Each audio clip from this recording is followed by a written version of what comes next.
Bwana, mambo vipi mwanamichezo mwenzangu popote pale ulipo? Kama bado huja subscribe channel yetu, cha kufanya ni kubonyeza subscribe button iliyopo hapo chini ya video hii, lakini pia hakikisha unabonyeza hicho kikengele ili usipitwe na zile taarifa mbalimbali za kimichezo ambazo tutakusogezea hapa katika channel yako bora kabisa ya kimichezo. Bwana, klabu ya wekundu wa Msimbazi Simba tayari ipo visiwani Zanzibar kwa ajili ya mashindano ya Mapinduzi Cup, ambapo siku ya leo klabu hiyo imefanya mazoezi yake ya kwanza kwa ajili ya mchezo wao hapo kesho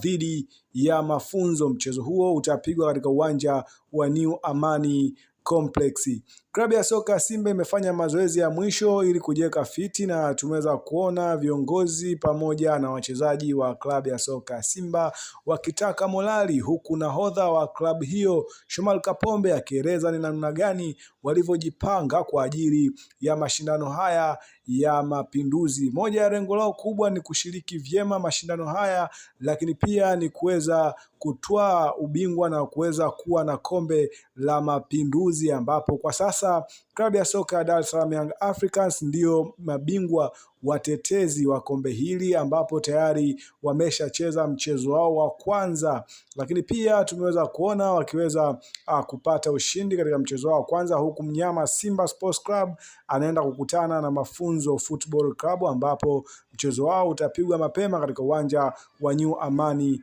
Complex.